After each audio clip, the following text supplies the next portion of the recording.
Live everywhere. Daily Co's Radio on netrootsradio.com presents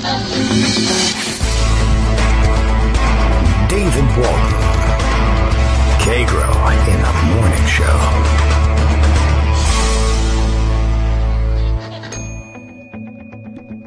Now, here's David Waldman.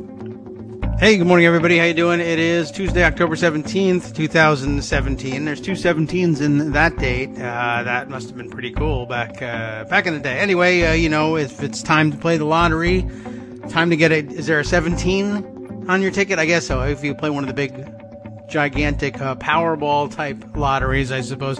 Back in the olden days when you did like the pick three, or just played the numbers at your local sweet shop on the corner or something. I suppose there were no 17s and all of that.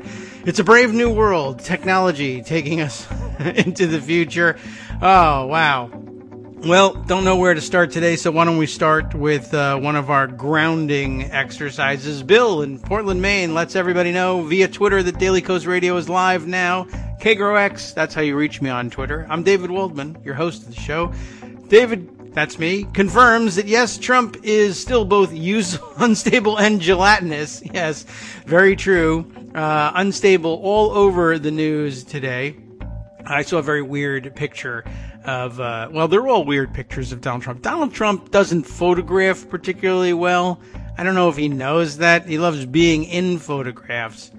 But I guess he likes to be photographed. And it's weird, too, because you would think that somebody like him might be, cautious about being photographed with very attractive celebrities because it highlights how odd he looks. I mean, I don't know how much time do we want to spend dwelling on his looks, but it's a major part of his life. I mean, he's just a weird looking guy. I often wonder, at this stage of his life with the hair, I know that it's a hackneyed joke, the hair thing, but I'm just kind of curious, like, how do you sculpt that thing? I've come to believe that that's actual hair, as opposed to a bizarre toupee on his head.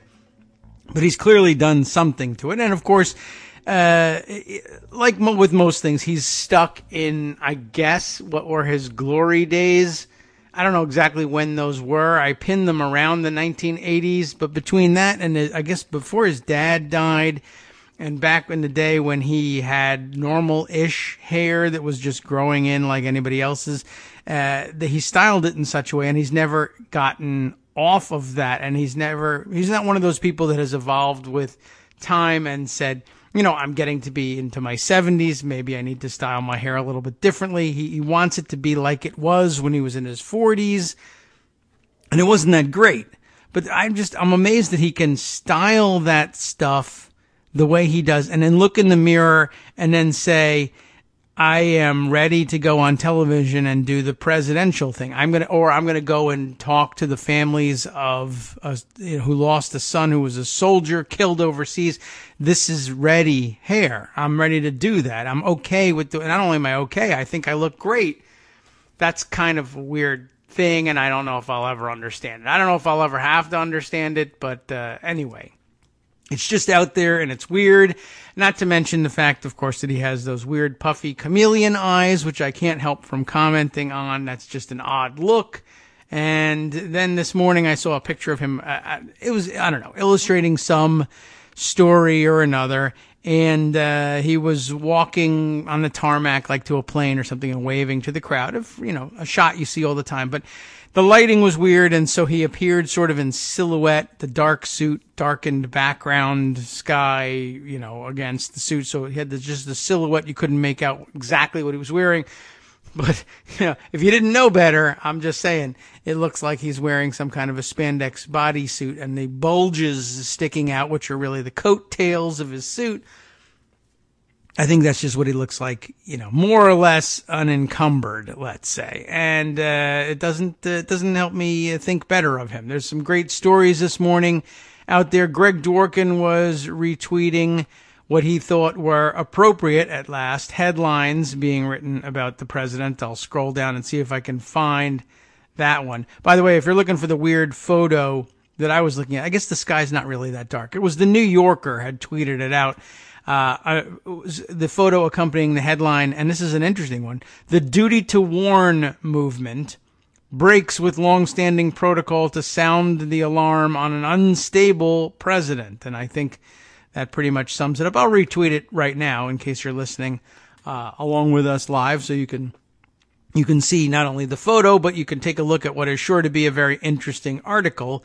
Of course, we brought you that news some time ago. We didn't report it. We just noticed it and read it. I don't take credit for anybody else's reporting, but I don't know. We have we would make a good assignment desk editor here at the way this show works, between the things people suggest to me and the things people send via Twitter and I therefore see in my feed. I think we cover the news pretty well. We get you ready for your day and especially, of course, for weekend discussion with others. But where was the thing I wanted to see from Greg, right? Greg was tweeting around a couple of headlines. He sent this one around with the comment, "It's about time. This should be done every day." The New York Times and Washington Post with these headlines. I don't know which one's which here, and I don't recognize the typography, but maybe this is the Washington Post. "Criticized for not commenting on service members killed in action, Trump falsely says Obama did even less." That was, of course, the screamer of the day and the one that got him in the most trouble. The similar headline here, maybe from the New York Times, maybe from the Washington Post, I might have gotten them backwards. "In false claim, Trump says Obama didn't call families of slain troops." One of the few lies in which he's called out in real time as well, the reporters covering his comments, and he did make those comments twice during the day yesterday. They knew right away that it wasn't true because of course, most of them remember covering those calls, visits, trips to Dover Air Force Base, graveside memorials, meetings with the families in the White House, whatever. But yeah, that was the big story of the day yesterday. I don't even know if I bothered to put it aside because, of course, it happened early in the day and everyone had reacted to it by the time the evening rolled around, and I began making decisions about what I would put away for discussion the next day.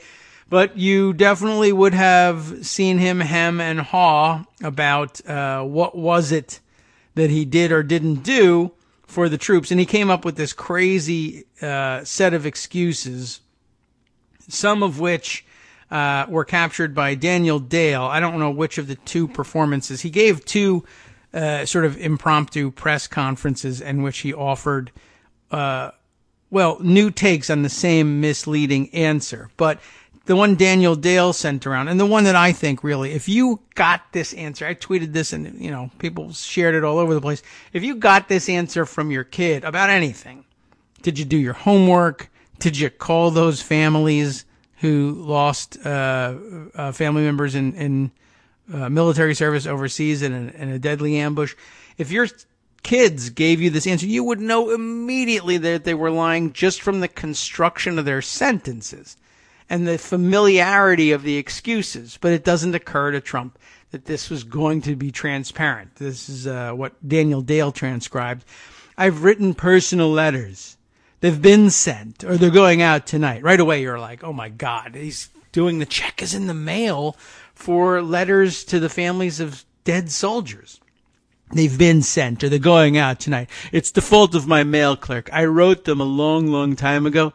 Check your spam folder. Maybe you'll find them there. But in any case, they will be going out tonight, or somebody's fired." Anyway, so he says they've been sent, or they're going out tonight. But they were during the weekend. So now the excuse is, I wrote them over the weekend. I don't even understand why they haven't been delivered. The Postal Service is so terrible. I'm going to fire all of them. We should get rid of them anyway. Who even writes letters anymore? Not me. Except for when I do, which I did over the weekend while I was golfing. You all saw me. 5 days out of the last 9, I've been on the golf course. But I'm trying to get some time to talk to the families of dead soldiers. "I will at some point," he says, "during the period of time." The period of time. What period of time? The period of time. "I will at some point during the period of time call the parents and the families," as distinct from the parents, you see. Because I have done that traditionally. It's been a huge tradition that he's been calling the families of dead soldiers because there's so many of them under his regime that he's constantly calling the families of dead soldiers. And that's proof of how great he is at the military. I'm going to be so good at the military, your head'll spin. I won't call anybody, but I'll be so good at it that nobody will get killed. And if they do, I won't call their families. Because of that, I have done that traditionally, he says. I felt very, very badly about that. I always feel badly, which is bad grammar, but I'm okay with that. That's colloquial. The toughest calls I have to make are the calls where this happens. Soldiers are killed. I'm sure that there have been other soldiers killed. There's soldiers killed all the time, sometimes in routine, what we call routine training accidents, sometimes in attacks. And I'm sure that in all the months he's had to do something like that, but I don't know. Maybe not. Maybe I'm wrong about that. But that's what he says is so tough for him. It's the toughest call I have to make. And I would believe that if I thought he really did them. It's a very difficult thing. Now, it gets to a point where, you make 4 or 5 of them in one day. It's a very, very tough day. How often does he do this? How does he know? His idea of a tough phone call is talking to the Australian Prime Minister, right? For me, that's by far the toughest. So the traditional way, if you look at President Obama and other presidents, most of them didn't make calls. And that's interesting how he starts that off, that sentence. So the traditional way, if you look at Obama and other presidents, is he's going to say that they call. Now, I don't know if that's really the traditional way. I don't know if there's any one single traditional way. Of course, depends on the circumstances.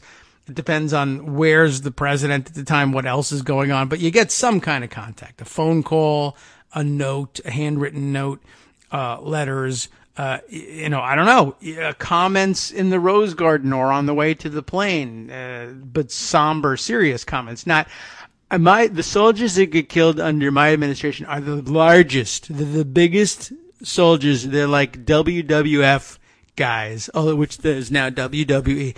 They're lifting weights. They're huge, and we kill them in such numbers. Mr. President, it's a bad thing. You don't want to say. Oh, yes, right. In such small numbers. That is to say, it's so rare that he doesn't even know what he's talking about. Again, the guy who's so good at the military, your head will spin, right? So he starts off by saying, traditionally, if you look at what President Obama did, he called people too, and I'm going to call them. But then it occurs to him, wait a minute, I'm better than President Obama. I got to change what I'm going to say. So he turns on a dime in this sentence. For me, that's by far the toughest. So the traditional way, if you look at President Obama and other presidents, most of them didn't make calls. A lot of them didn't make calls. A lot of who? A lot of presidents? Obama, and name another president, you dotard. He's got nothing. A lot of them, most of them didn't make calls.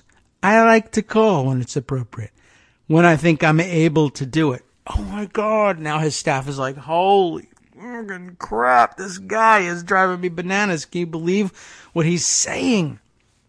Live to the press. I like to call when it's appropriate. Me too. Okay.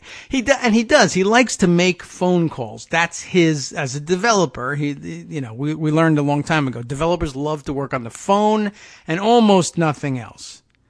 But they love making phone calls, and he loves chatting on the phone. But yeah, that would be a tough set of phone calls to make. And of course, so it's too hard to call 4 or 5 of them a day. I spread them out in between rounds of golf. I'll call one at the turn. Sometimes I'll wait until the next day. If I had a good round, then I'm feeling good, then I'll call another one.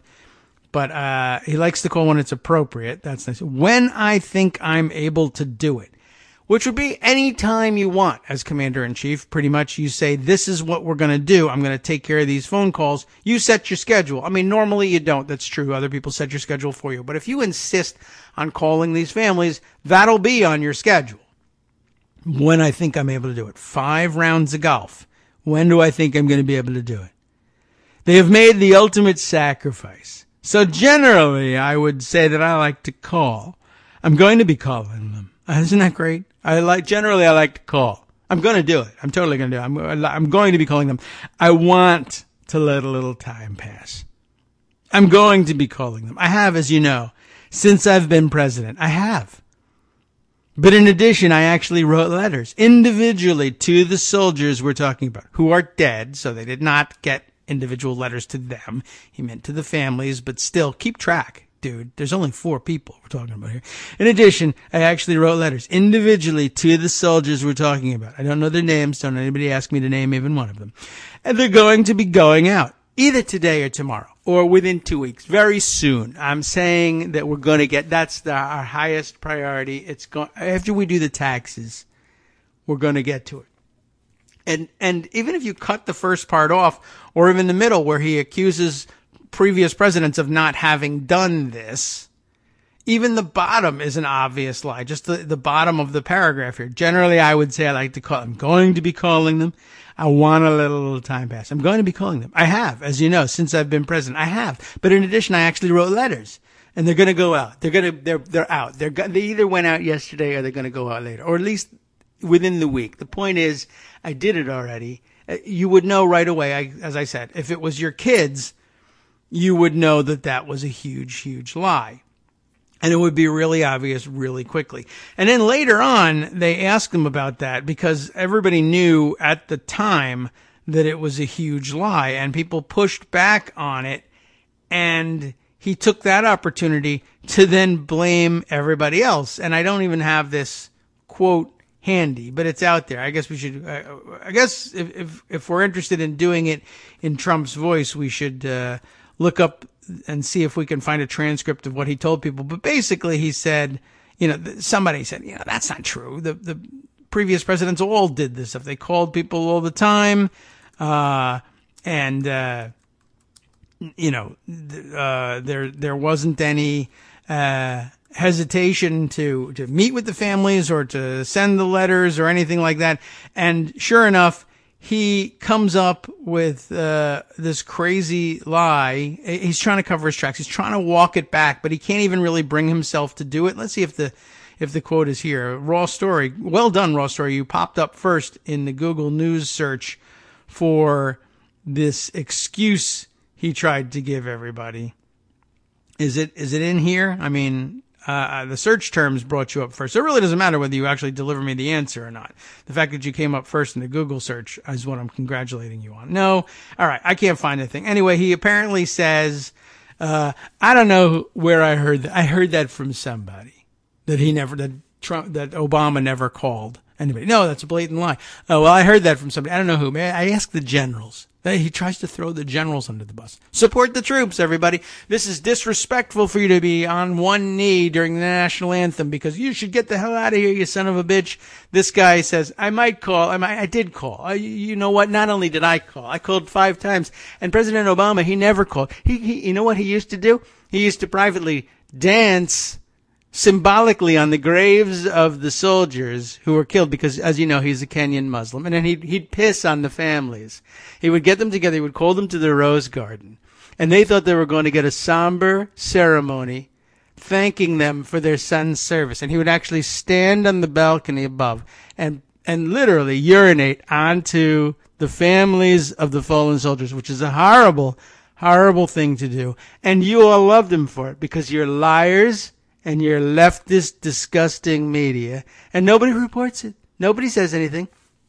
Go ahead. I dare you. Look it up. Go on Google News and see if you can find a single article from the failing New York Times, lying Washington Post about how Obama used to regularly make a practice of urinating on the families of Gold Star of Gold Star soldiers. That's what I like to call them because that's really what the truth is. The Gold Star is for the soldier.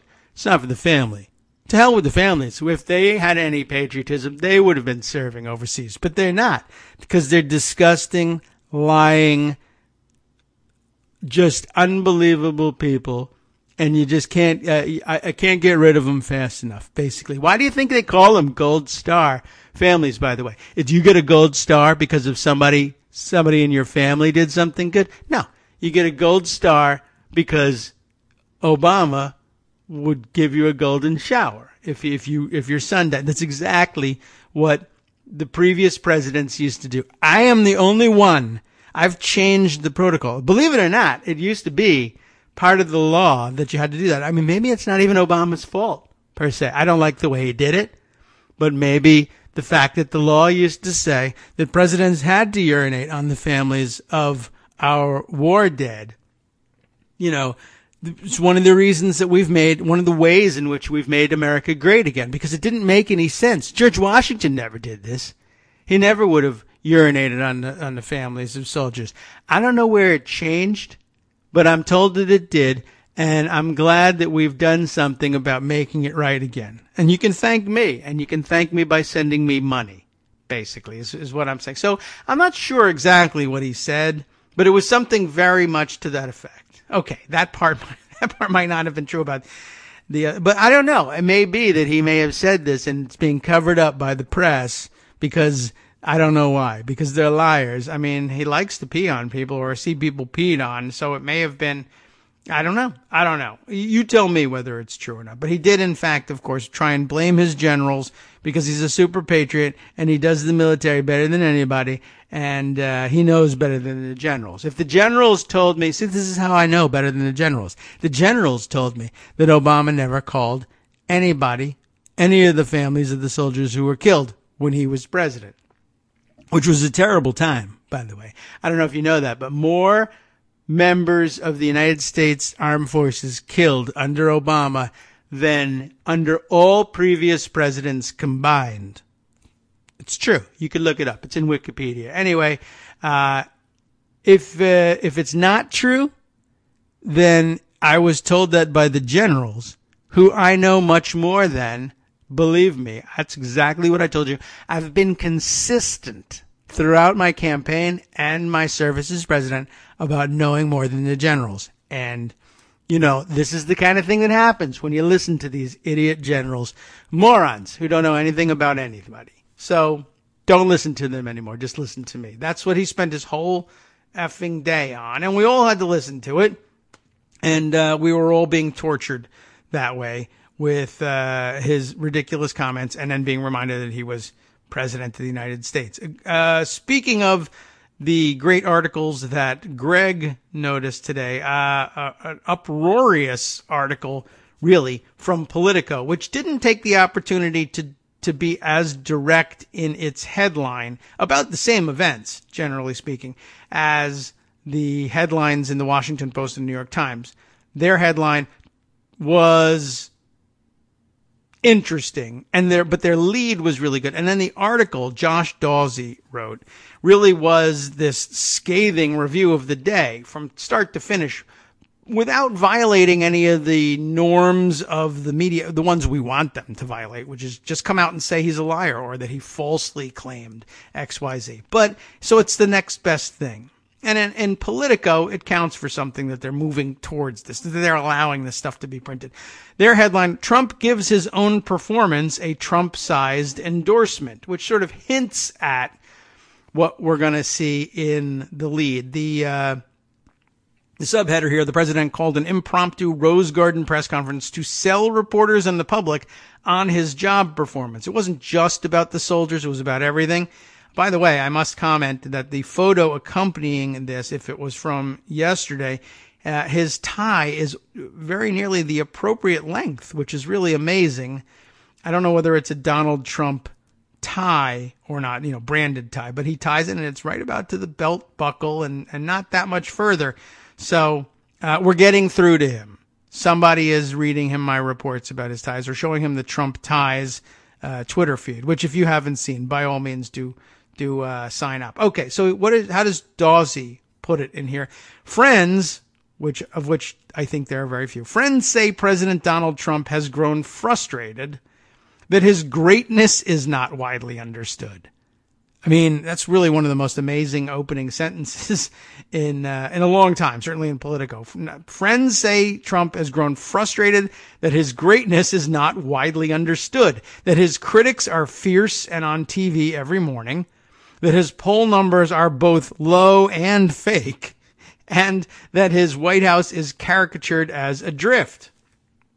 So on Monday, the consummate salesman, and it makes me think of my gelatinous comment. I think of him as the consomme salesman, kind of a cold, congealed consomme. On Monday, the consummate salesman who has spent his life selling his business acumen, and that takes work, golf courses, sexual prowess, luxury properties, and above all, his last name, gave the Trump White House a Trump-sized dose of brand enhancement.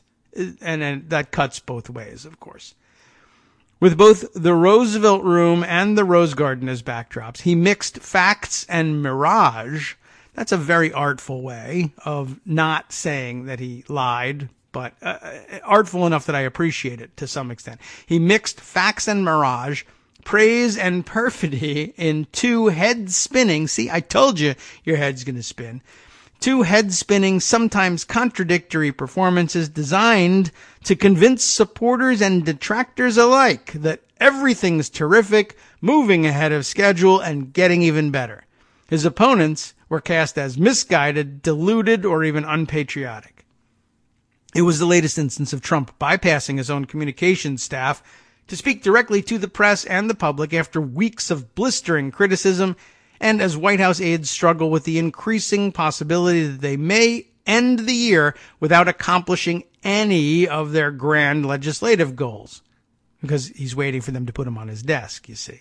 The president first convened his cabinet for a discursive soliloquy on issues domestic and foreign. They sat stone-faced as he held forth, meandering from topic to topic. I guess I can't blame him too much for that.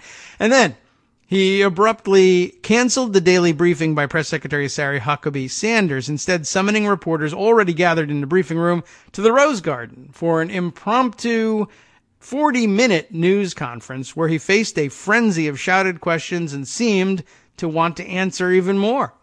Trump told cabinet members and reporters that there's plenty wrong in America. America's a hellhole, as you know, one of his favorite themes, and favorite themes of all Republicans. He's no different in that sense.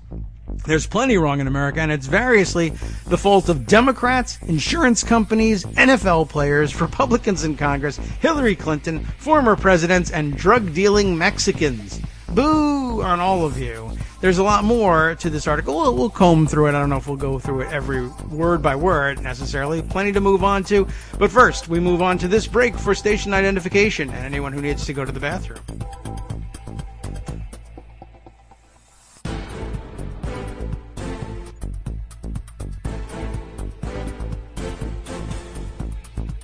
Welcome back to the Kagro in the Morning Show on Netroots Radio and Daily Coast Radio. Daily Coast Radio getting set to expand. I hope we have some exciting new news to relay to you about that front in the near future. But I don't know. We're still a little bit isolated from that whole project here on Kagro in the Morning. But that's my fault for locating Kagro in the Morning World Headquarters in Virginia, where I live, instead of in Berkeley, California, where Daily Coast lives, and then I'd be more in the loop. But it's hard to do that, and it's a long walk. It's a terrible commute. Anyway, we were, before the break, reading about, reading Politico's really hot take, I would say. It was not a bad one at all, on where did I open this up? How come I can't find it now? I hope I didn't lose it. Anyway, on Trump reviewing his own performance and wondering where was the applause, where was the adoring crowds, why don't more people think I'm fantastic? Of course, when we left for break, I blurted out that would be a good time for you to go to the bathroom. That's what people usually do on breaks. I don't know whether that's so much the case in radio and podcasting or anything like that, but of course, all that talk about Donald Trump being fairly certain that previous presidents urinated onto Gold Star families in Rose Garden ceremonies, I think triggered a few things.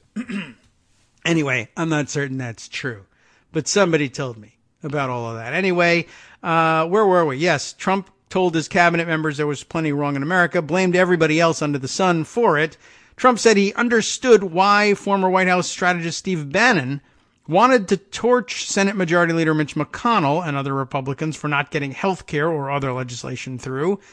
What is going well, he said, has been his doing. Much of the self-praise seemed designed to rebut or preempt criticisms. Wall Street Journal, he said, likes his judges, he told the cabinet, referencing an editorial, but later seemed unclear about how the blue slip process, which lets home state senators have their say on judicial nominations, works. I explained it to you here on the show, of course. I did so extensively, not that it is a complicated process and not hard to understand. The two home state senators of the judge being nominated can say yay or nay, basically, and then the usual rules are, unless both of them say, okay, go ahead with hearings, you don't do it. But they're throwing that rule out. because it's never been formal. Okay, so he doesn't understand how that works. I don't know. I don't understand. How do you determine what the home state of a senator is? Like, for instance, what's my home state? Right now, I live in Washington, D.C. Everyone knows I live in the luxurious, fantastic, most sought-after address in the world, Trump Tower in New York City, but also Mar-a-Lago, also Trump National in Virginia or in Bedminster, New Jersey. What is my home state? What is the home state of any senator? You would have to pick from among any given senator's 18 to 94 homes that they maintain on average, which I think is what most Americans have. I don't want to get extravagant here. I mean, there are a few people who have over 100. I guess that's his view of things. I don't know. He doesn't understand the blue slip process. It's paper, call me on the phone. And you want to call me on a blue phone? That's fine. But don't put paper in front of me. I hate paper. Unless I'm signing it because it's a deal and I love deals, I don't want to know about paper. So let's see. He has privately fumed. Fumed comes up like quite a lot in these articles today. He's privately fumed that not enough judges have been confirmed and told associates that he planned to push McConnell to move faster on nominations. He bragged in the Rose Garden that James Lee Witt, a Federal Emergency Management Agency administrator under President Bill Clinton, gave his performance on hurricanes an A+. Greg told us about that yesterday. I thought they may have been a little bit out of bounds on that one, but of course he seized on it immediately. James Lee Witt gave me an A+ on performance in hurricanes, including Puerto Rico. I've always had a lot of respect for him, Trump said of Witt. Several Trump aides say they'd never heard of Witt before Monday's remarks, and I doubt very much that I have either. But if I have, it was fantastic when I did. I heard it with my perfect ears. That's how wonderful it was. I don't care so much for the person, but my style of hearing it was tremendous. Trump has been stung by the consistent and widespread negative attention his administration has gotten for its lackluster response, that's a hell of a word, to the devastation in Puerto Rico following Hurricane Maria, and he has grown frustrated by the continued criticisms. No mention, by the way, of all of California being in flames. Nobody talks about that. Still, that's our own fault, but it's still out there. And I guess maybe we're saving up on it and we're going to bash him with it next week. I don't know. He heaped lavish praise on his own performance and ideas. It will be the largest tax cut in history, he said of a plan that's still vague, has uncertain chances of passing, and has sparked discord in his own administration. Healthcare will be terrific, he said, even though he's been unable to pass a bill and has struggled to understand the particulars. He praised himself as brave for ripping away the healthcare subsidies that are key to the insurance market. He has privately fumed, there it is again, that he hates the criticism that he is taking healthcare away from poor people. So that doesn't mean he's not going to do it. And tells aides that he regrets agreeing to move a healthcare agenda first before infrastructure or anything else. Infrastructure. What a laugh, by the way, because everybody knows what was coming next, supposedly after healthcare. It failed, whatever. But then next was going to be the taxes. That's also going to collapse. Infrastructure isn't going to even get a second look, I don't think, this whole year. It's infrastructure week. We're going to come right out of the gate with a huge, terrific infrastructure thing. We're going to cooperate because Democrats are going to love this too. There's going to be a lot to like in what we put together in 2029 because I'm running for president forever. My mummified corpse will be president forever because I have doubts about his surviving the year. But anyway. So he tells aides that he regrets agreeing to move healthcare first before infrastructure or anything else. And then, I guess he was asked, do you think that the new healthcare plan should be called Trump Care? I don't think so. Obamacare, he spent a lot of time yesterday. Obamacare is dead. You shouldn't even talk about it. Don't even say the word Obamacare. There's no such thing as Obamacare anymore, which better minds than my own also did point out yesterday. Not that I can credit them for it because I didn't put it aside. I said, this is so good, I don't even want to know who said it. It's totally not coming up tomorrow because I only talk about crap. But somebody pointed out this is probably a preemption game. He'll just say Obamacare is dead. There's no such thing as Obamacare, et cetera, so that when people say you failed with your fixes, which is basically what the legislation is going to be. They're going to be tinkering with Obamacare. And rather than admit that, he just says, I'm not tinkering with Obamacare because Obamacare is dead. I signed a piece of paper that said so, and anybody who thinks otherwise is a moron. He asserted that his administration is making historic progress on opioids, even as some of his own aides don't understand why Trump has promised a plan to declare it a national emergency and hasn't. I mean, he's done this 10 times. He's going to declare it a national emergency. We've got a big development, big announcement coming next week. Of course, everybody now laughs. Next week. Oh my God. He's always saying that he's going to have it next week. There's no chance that he's going to do that now, right? Next thing out of his mouth. We'll have a big event next week, he said. People are just dropping dead in their chairs. Not from the opioid crisis, but from his saying that everything's going to be done next week.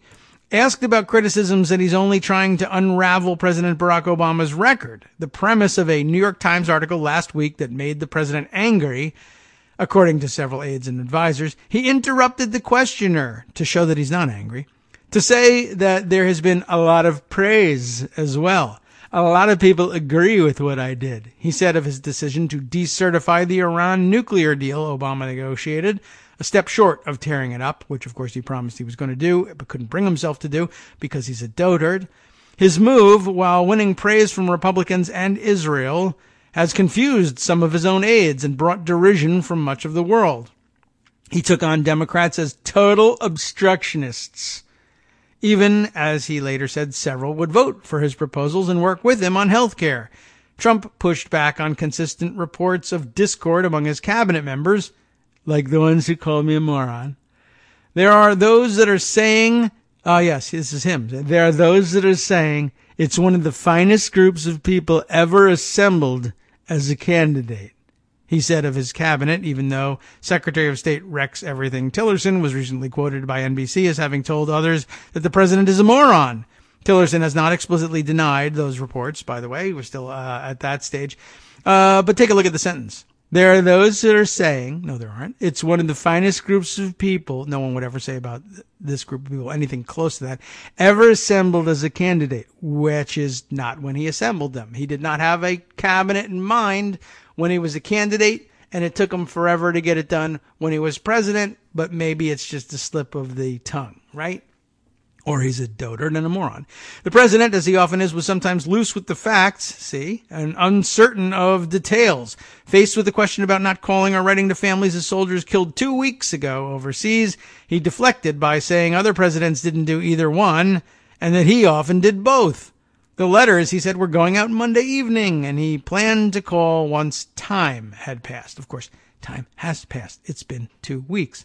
Questioned by incredulous White House reporters who noted that other presidents had made those calls, Trump said he was told otherwise by unidentified officials and demurred, I don't know if he did. That's it, really. President Obama never did it. Everyone knows that's true. President Obama never did anything, never made any calls. Yes, he did. I don't know if he did. Okay.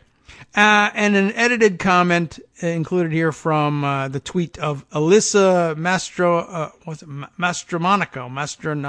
How does she say it? Mastromonaco? I'm not going to say Mastromonaco. A top Obama aide whose name I never learned to pronounce, evidently. And it is an edited version of her tweet to say President Obama or past presidents didn't call the family members of soldiers KIA, killed in action. There's some profanity in there, well deserved. But I like the way she wound this tweet up. He's a deranged animal.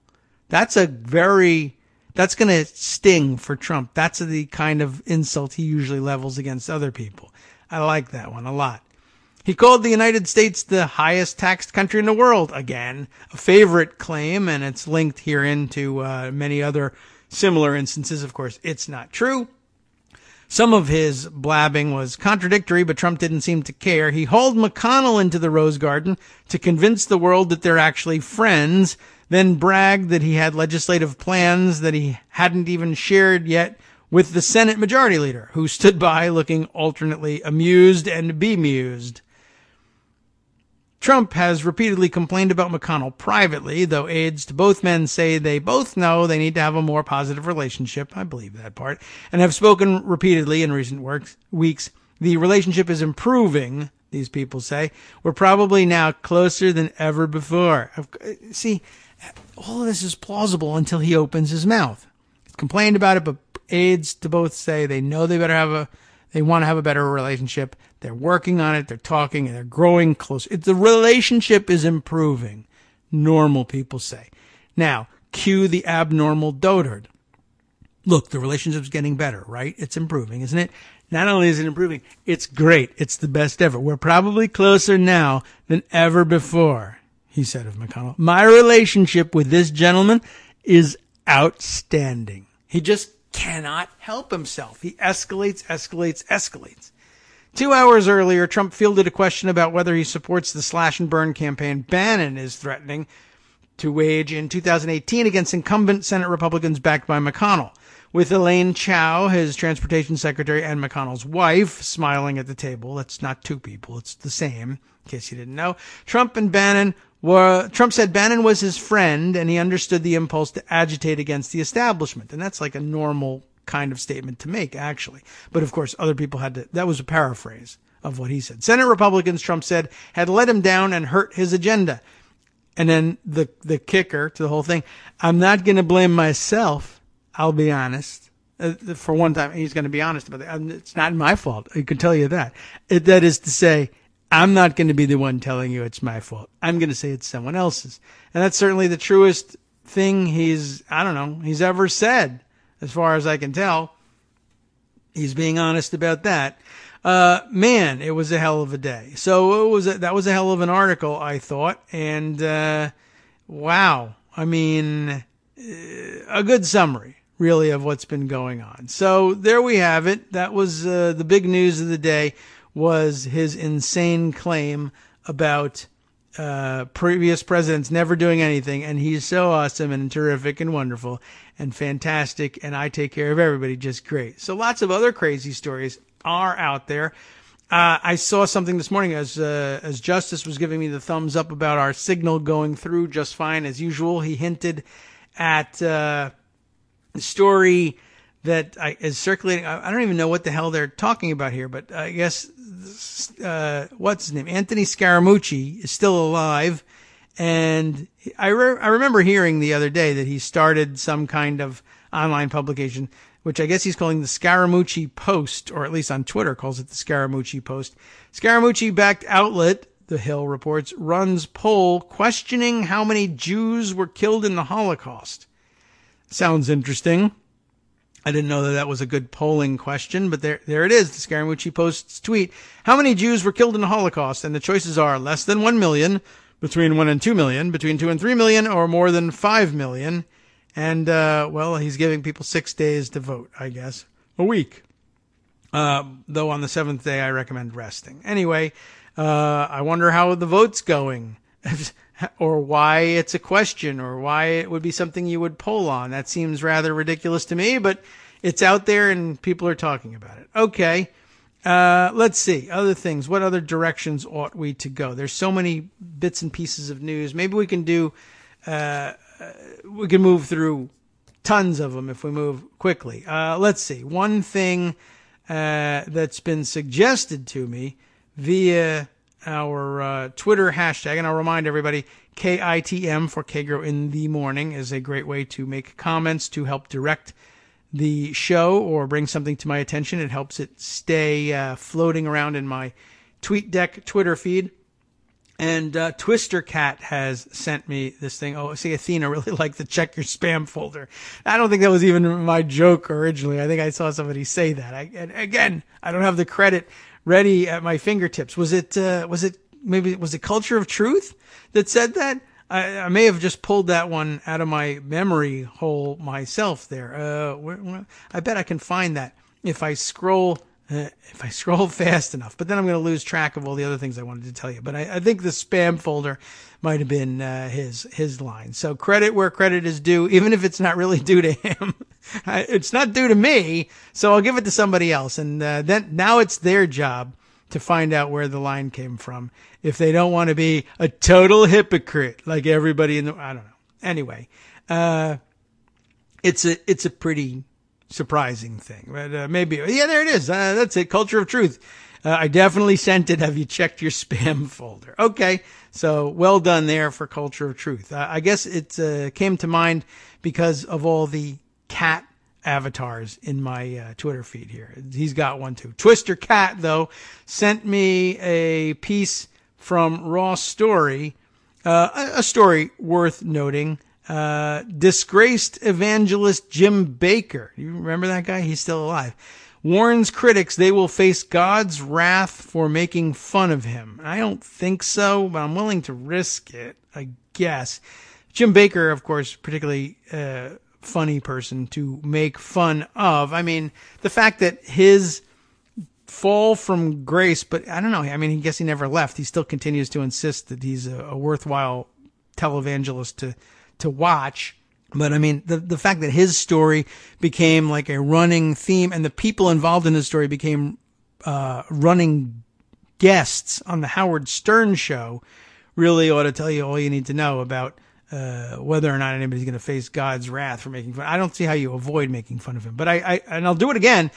He looks different these days, although he looks quite distinguished, I guess, as opposed to the way he looked, 20, 30 years ago. He looked rather ridiculous. He's got this, distinguished looking gray beard and a dome here and some, the receding hairline, a short cropped gray hair. He looks relatively serious as a person. It's just you can't listen to anything he said. Although when I saw the picture, you know who I thought of? It immediately made me think of the guy who played the NBC executive and many other things. I don't know the guy's credits. The NBC executive on Seinfeld when they were trying to pitch the show on Seinfeld to NBC. You remember that? What's the guy's name? I mean, I found it online. Bob Balaban. Is that how he pronounces it? The IMD profile will tell me where else he's appeared. I mean, he's been in everything. And let's see. So he's known for Close Encounters of the Third Kind, among other things. I love that known for thing. Sometimes that gives me the wrong thing. It's not what I remember seeing him in. But he's been in everything and has been an actor for a million years and has a bazillion credits, and he's very talented in everything.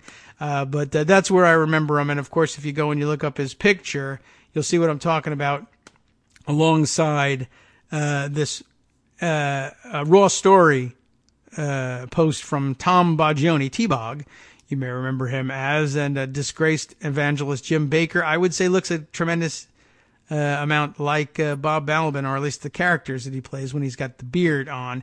I mean, no disrespect to Twister Cat, but do we care about the story? Jim Bakker is a goofball, and I think the real story here is that he's out there screaming that everybody's going to face God's wrath for making fun of him. That's a pretty, I don't know, that seems like a venal sin, don't you think? I mean, it's a little too much pride in yourself. God is going to punish you, people, specifically for making fun of me because I'm an awfully important televangelist. Okay, well, that's out there. We'll include the article in the roundup for you to take a look at if you are interested. If you're not, then I don't know. I'm sure we'll find something else for you as we move on. There's a lot of other stories that require attention this morning. Let's see where to go with this one. Gosh, there's an awful lot. All right, let's see. Here's a Washington Post write-up of a story I heard about that we didn't make mention of that deserves at least lightning round consideration.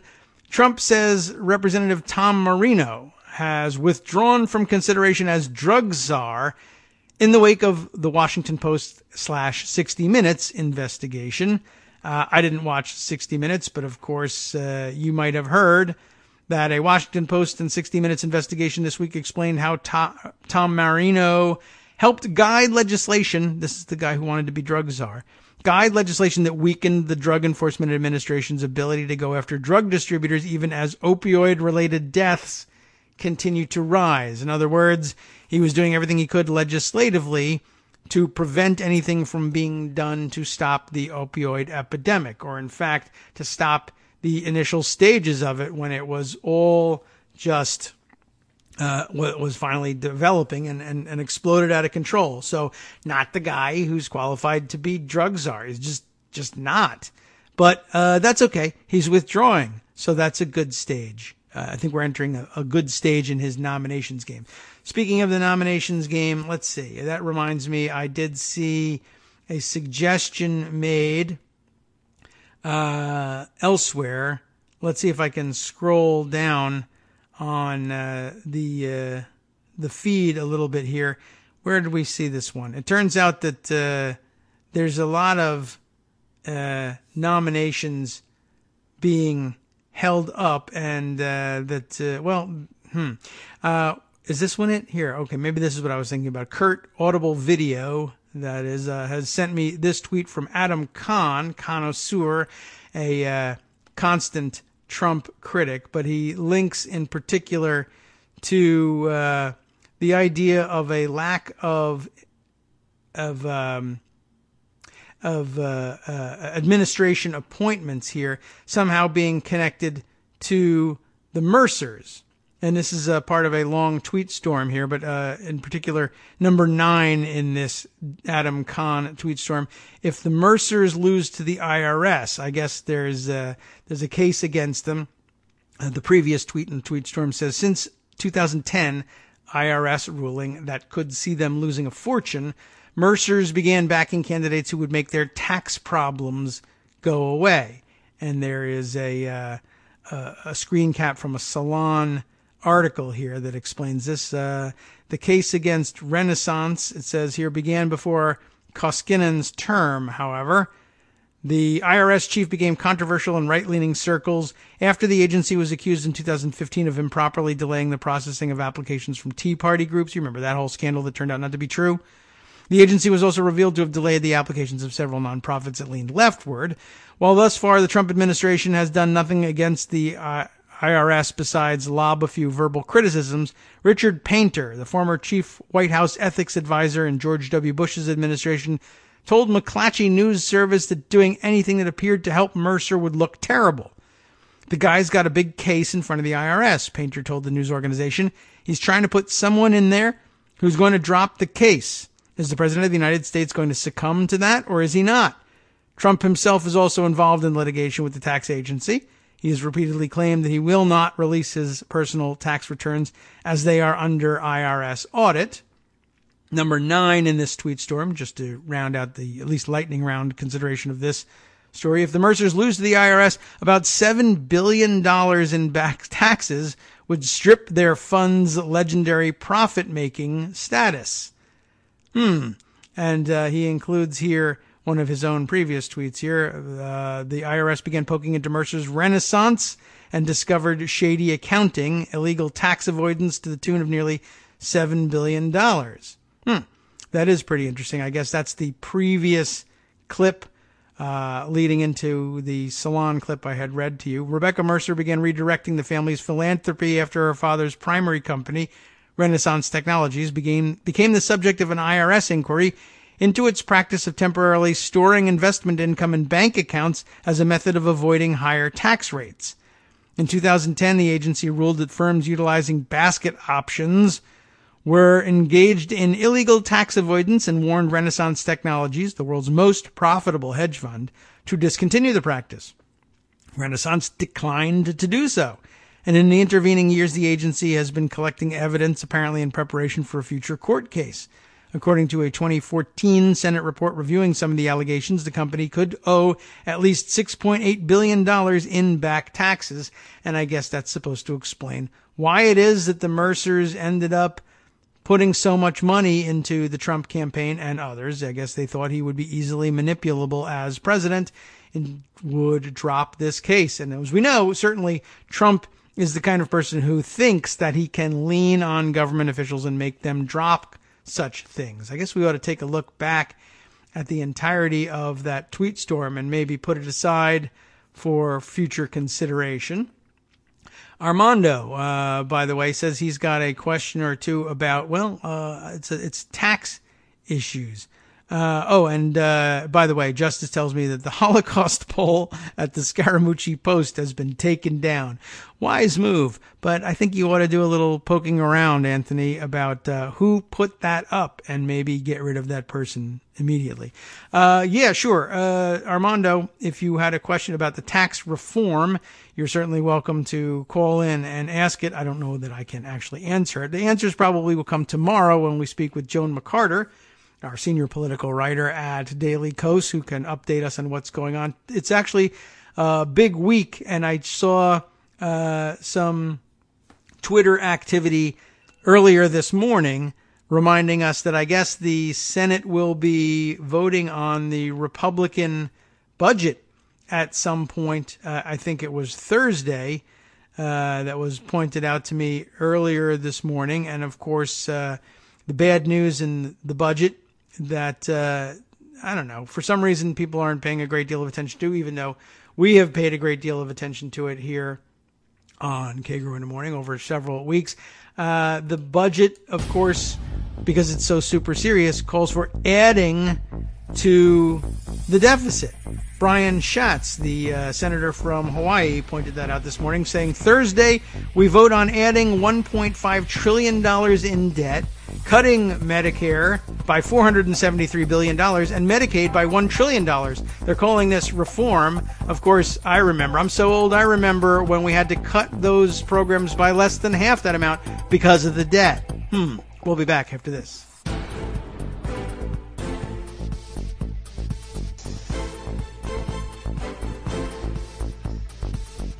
Welcome back to the Kagro in the Morning Show on Netroots Radio. Armando is up and about and ready to join us here with some questions, I guess, about the Republican budget bill, which is, I think, I don't know what else Brian Schatz could possibly be referring to, but I haven't followed closely enough to know for sure that the budget is due for a vote on Thursday. But that was pretty specific. He says they'll be voting on a measure that will... Pardon me. I don't know of any other vehicle that adds $1.5 trillion in debt and cuts Medicare by $473 billion and Medicaid by $1 trillion, which he notes they are calling, quote, reform. But I do remember, we used to regularly hear from the very serious people in the United States of America, like those at the various think tank roundtables on every Sunday talk show and the special commission that we put together to try and do something about this uncontrollable problem of the debt. They used to suggest things like slashing Medicare and Medicaid to the tune of about half or less of what they're talking about now. But, I mean, I don't even know if this really is ringing a bell with Senator Schatz or not. But, I mean, what other budget has been brought forward calling for slashing twice as much as ever been proposed, I think, from these two programs, and adding $1.5 trillion to the debt? The call was always for reining in entitlements so that you could reduce the debt. It's now, we're so far into YOLO, nothing matters territory that Republicans are going to have a vote on a budget today that slashes Medicare, slashes Medicaid, and raises the debt. It explodes the debt. You're going to use reconciliation of all things to add $1.5 trillion in debt. I don't even know what planet we're on anymore. What question could there possibly be about this thing other than why are so many dotards in the Senate? I don't know. What are you wondering about, Armando? Well, actually, I think it's a good opportunity to remind us how this process works, because the budget resolution leads to appropriation legislation. I mean, the classic number is, 13 separate bills generally that the House has to pass? I think we're back down to 12. I don't know. There was a period where it used to be 12 for many years. Then they added a 13th. I don't know. I think we might be back down to 12. I don't care. It doesn't matter. We never finish them all. That's how come I don't know the number anymore. Okay, well, go ahead. Exactly, and we end up doing continuing resolutions mostly, right? Because yes, right now we're operating on a right. Continuing resolution Yeah. to December. So this particular budget resolution, I don't know if that will encompass the CR, but presumably will be to fund the next 9 months after, till the next October 31st, right? Yeah, well, the budget resolution different from CRs. They are called continuing resolutions, although I don't know. Sometimes they don't even come in the form of resolutions. But the budget resolution is the non-binding thing that doesn't appropriate any money. Continuing resolutions do appropriate money. But anyway, a budget resolution will be for the next fiscal year, an entire fiscal year. So a budget resolution, as you've taught me, if I recall, it's basically a roadmap that the committees are supposed to follow when crafting their own appropriations bills, correct? Right. It doesn't actually have force of law or anything like that. It doesn't. So it's just a blueprint. It's just a roadmap. And what happens if they don't comply with the budget resolution? Nothing in particular, I guess, although it sometimes triggers parliamentary objections. My point was, I guess I saw what Schatz was doing, ringing the alarms. But in essence, the budget resolution itself doesn't do anything, correct? Not by itself, no. Right. All right, so then you're looking at appropriation. And I assume that's why the fact that it's not Byrd Rule compliant, because it wouldn't be if it is all those things that Schatz says it is, it doesn't. The Byrd Rule doesn't apply because it doesn't actually do anything. Is sort of the logic I've developed. Well, the Byrd Rule, as we usually use the term, is it usually only comes up. I mean, there are Byrd designed rules that could just as easily be what people think of inside the budget. The total budget insiders might think of them as Byrd rules, but the Byrd Rule that we have come to understand is about reconciliation and whether or not you're going to be able to use the special filibuster-proof procedure. But the budget doesn't have to comply with the Byrd Rule that we think of, because it's not a reconciliation bill. But there are, the Budget Act was written by Byrd, so. Well, here's my question then. Those are his rules. It's not subject to a 60 votes, is it?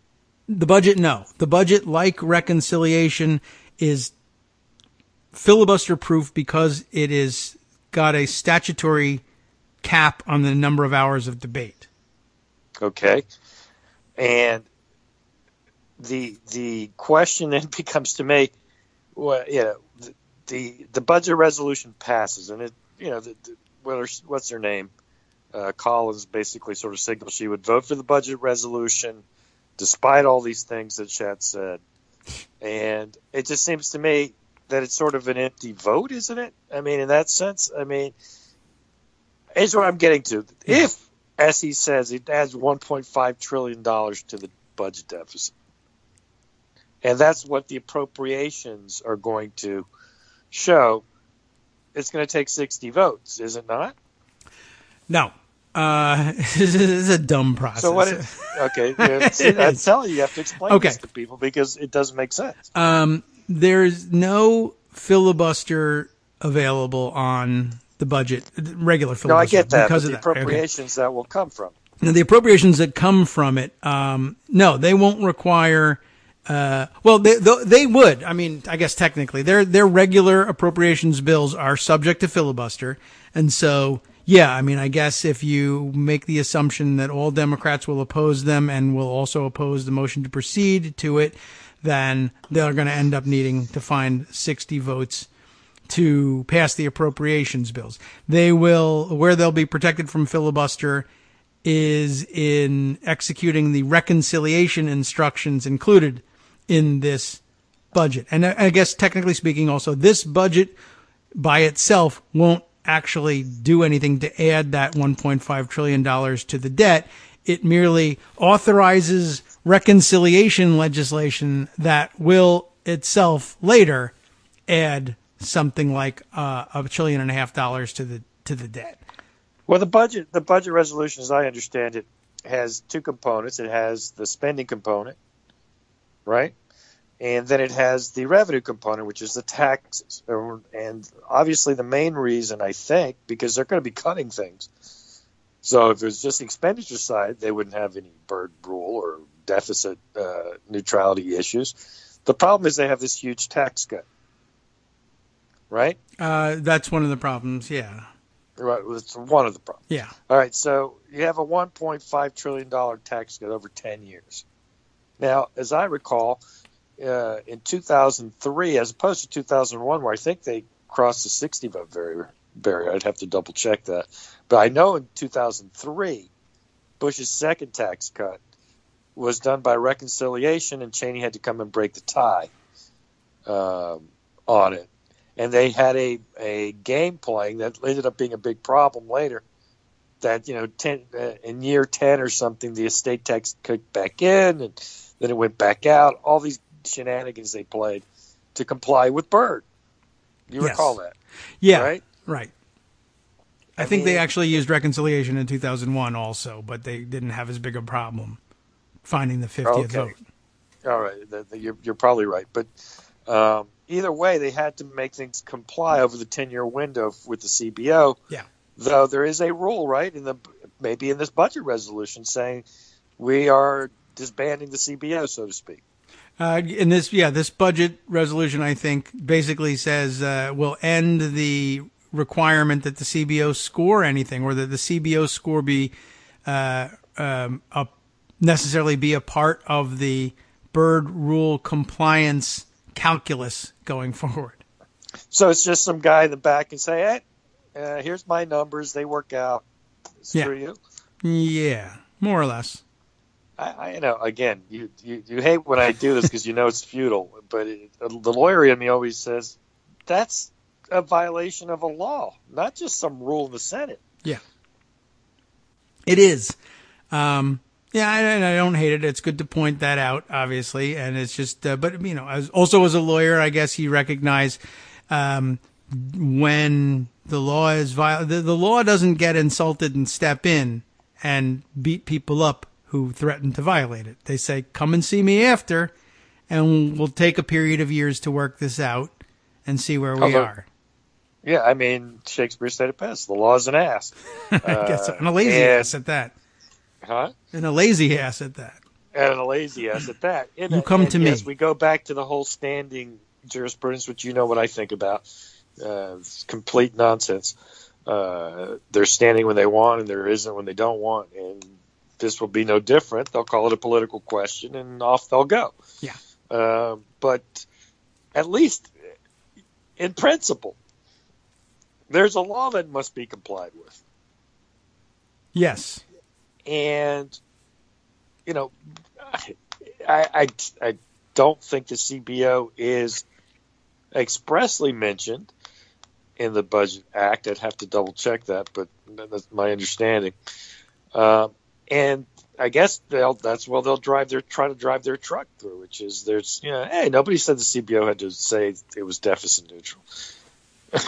Wait a second. I don't know. I imagine that I don't know where the CBO draws its authority. I would think there's a pretty good chance that it is in the Budget Act, but all right, I'll have to. But I don't know that its jurisdiction is established by statute. Maybe the fact that it's authorized by statute to be created, but beyond that, I don't know. Well, we'll see if we can find that out. It's a great question. I'll try to figure that one out before I come back to talk about it again. But the thing that happens on Thursday is that budget resolution. You've talked about it in the past, and it's a roadmap, and then it goes. Well, it used to go. I don't think there has been a bill produced through the committee process this year, has there? Nothing a major bill. I don't think so. I don't know. I mean, the committees have been meeting. They've been doing things. Certainly there's minor legislation that has gone through the process, but I mean, what major legislation has there been? Healthcare is really it, I think. Healthcare is the one they tried to go at, and obviously that did not go through any committee processes, right, as I recall. That was the famous regular order point that McCain kept saying he cared about. Taxes, I don't know. I assume they've been working them, at least in the House, through the committees. I don't even know who have the budget. I assume it would be the Budget Committee who would. No, it would be the Finance Committee that does the tax. Finance in the Senate, yeah. Ways and Means in the House. The Ways and Means in the House. I don't know that anyone's done anything. So anyway, all we saw on tax reform so far, at least that I've seen reported, is Trump's back of the envelope stuff, and Mnuchin coming out, and and the other guy, the Goldman Sachs guy, Cohn. Coming out and saying how wonderful their plans are, but you can't actually look at it because it's too wonderful for you to really appreciate. Yeah. And then they go and lie about whatever they say it's going to do. Yeah, I mean, there hasn't been. We certainly haven't taken a close look at what the Senate. There's nothing to look at. Yeah, there might not be. There's no bill. There's no committee hearings. There hasn't been a committee hearing that I know of. An open one. I mean, I'm sure they're meeting behind, they go and meet over there or whatnot. They do have meetings that we don't know about just because who cares? But yeah, I mean, we can answer the question. In fact, what hearings have there been in the Senate Finance Committee? Just by way of looking at their website. But there've been no public hearings. Have there been private hearings? I don't know. But there've been no public hearings. I don't know. Yeah. Well, I'll scan no. I know that there's been okay. Literally not a single open hearing in the Finance Committee on tax reform. And indeed, there's been no open hearings on much of anything except the Russia matter that I can remember. So there's that. And the other thing that struck me was yesterday at the conference, both McConnell and Trump said the goal is to do tax reform before the year's out. It's October 17th. Yes. Today. True. Christmas is December 25th. Thanksgiving, I forget how hard Congress works in December, but my feeling is it's not very hard generally unless there's a real deadline that they have to meet. And there's the budget, that's actually what they've got set up, isn't it? Yeah. That the funding's going to run out and there'll be a government shutdown. Yes. So I guess they will be working hard. Well, they'll be around and bitter, but they'll be doing something. They'll be waiting for their orders. Essentially. By the way, as by the way of checkup on everything, the Congressional Budget Office, created by Title II of the Budget Act of 1974. All right, so that pretty much settles that. Yes. It is part of the process. Yes, whether or not its mandates are in there, I don't know. It's very often that kind of authorizing language is, well, we're authorizing the establishment of a Congressional Budget Office. It'll do things which the committees of jurisdiction will determine later on. So it may be that we'll have to look at the amendment in '86 that codified the whole burden and stuff. So I'll make that a project and get you that information. And by way of hearings in the Senate Finance Committee, they had things that they called hearings. And let's see, what I have here is in mid-September, looks like 1 week in September, the 14th and then the 19th, they had two hearings, one called Individual Tax Reform and one called Business Tax Reform. And then there was an International Tax Reform hearing on October 3rd. And, if you want to get some sense of what was going on, you can actually watch the hearings and they're on video. But, it's member statements. Basically, nobody attended. Orrin Hatch makes a statement. Ron Wyden makes a statement. And then that's it. And then witnesses. Alex Brill from American Enterprise Institute. Iona Harrison, Senior Vice President of Pioneer Realty of Upper Marlboro, Maryland. High-powered panel. I mean, no offense to her. I'm sure she's a great realtor. I'm great. Exactly. I mean, come on. Whatever. Lily Batchelder, who's a professor at NYU School of Law. And then Ramesh Ponnuru from AEI. Two AEI Ramesh people. Ponnuru? Yeah. He's not an economist. He's a blowhard. Yeah, right. I recognize the name. Blowhard, so, as far as that goes on that side. So come on. Two people from AEI, one realtor from Upper Marlboro. It's a nice place, and a professor from NYU who I don't know, name is familiar. Lily Batchelder. I don't know, but. I mean, I don't know her, and I'm sure she's fine. On the business tax front, just by way of, maybe there's another laugh in here for us. I don't know. Or maybe Arthur. The best laugh would be Arthur Laffer. Once again, Orrin Hatch and Ron Wyden, and I guess that's it. Nobody else attended or nobody else submitted their statements for the website. Anyway, Scott Hodge from the Tax Foundation, which, I guess that sounds like it makes sense, but I don't know who he is. Okay. Urban Institute and Brookings Tax Policy Center sent Donald Marin, Ph.D., Troy Lewis, American Institute of Certified Public Accountants. Jeffrey DeBoer of the Real Estate Roundtable. The real estate guys got in on individual and business tax reform. International tax reform was taken care of by Brett Wells, professor of law at the University of Houston. Kimberly Clausing, an economist from Reed College in Portland, Oregon. Stephen Shea, senior lecturer on law at Harvard, and Itai Grinberg, professor of law at Georgetown University. So, I don't know. Whatever. Maybe that one sounds like a better one. I do want to talk to you a little bit about Jared's absolute disaster coming up. Oh, okay. But I'll save that if you want. Well, I'll give you the quick story. You can decide whether you want to go deeper into it. You know his 666 Fifth Avenue fiasco, right? Yes, good address, by the way. Yes. Yes. Well, and you know his plan was to get new money, tear down the existing building, and build like a new luxury building. Huh. Okay. And the problem he has now is Vornado Realty, which is a very big player in Manhattan, headed by Steve Roth, basically sent out a signal through leaked stories, and they don't leak that much, saying they're not on board. They're not going to go for that. And Vornado owns 49.5% of it.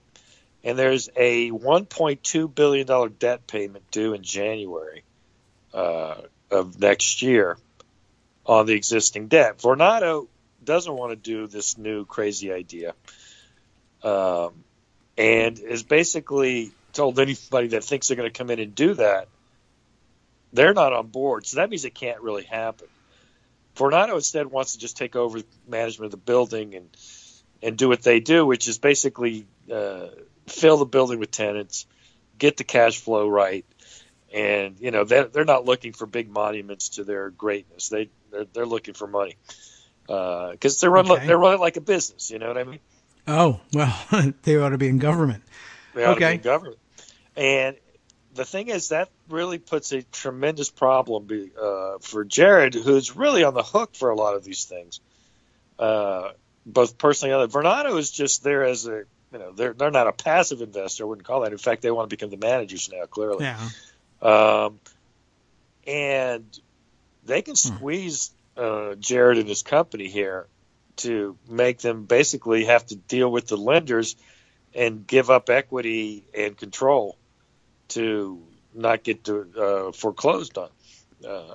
It's going to be a story to watch to see how hard Vornado squeezes Jared. Yeah, well, couldn't come at a better time for Jared. He's not busy at all. All his problems stem from that deal. It's, you know, remember the contours of that deal. He did it in 2007 at the height of the market, and of course the commercial real estate market collapsed in New York. When I say collapsed, it went down 30-40%, and it's built back to maybe down 20 from that. But the reality is, I think that all of Jared's shenanigans and his trips to China and everywhere he's going to begging for money, Saudi Arabia, and all his public policy initiatives are, if people want to look at something, look at what Jared is doing to try to save his butt on that deal. I think it explains a lot. Well, I guess so. Money grubbing is a big deal for him, certainly. Interesting. Yeah, and by the way, do you have an article that you were reading about that? You should share it with us so I can pass it on. Before you get it for Scott. Yeah. I'm sure people will want to read and about let that. you know. But a good idea to keep an eye on. I just look. I mean, I know he needs to get out of government. Yes. And a lot of people are telling him that. Yes. But I don't know that he can afford to. I think he thinks he still has a chance to leverage that into some money from China, or perhaps, I don't know. They can't really. The Russia money now is the big problem for them. Yeah, no, they have no real chance of getting that. He went to the Saudis, and he's given the Saudis a lot of stuff. Yeah. The Iran policy is very much a gift to the Saudis, and the policy in, I like to say Yemen, but I think that's wrong. I'm no expert on on that whole battle that's going on with the Saudis and Yeah. Qatar. That's what it is. Oh, okay. Yeah, Yemen is our the horrific human rights abusing war that they're conducting that we're doing nothing exactly. about. But that's And giving a gift to them a too. lot of that, and listen, I'm speculating. A lot of that, it feels to me, is driven by Jared's financial problems. Maybe. I mean, it drives everything else in their lives. So I guess they're being consistent in that respect. But yeah. Right. And the other thing that you'll want to keep your eye out on, and then I'll step away if I've given you plenty of fodder, is Trump fell 100 places in the Forbes 400, which, by the way, the Forbes 400 is a joke. They don't know what anybody's making. It's all publicists, you know, getting things done. We read about Wilbur Ross manipulating that yesterday.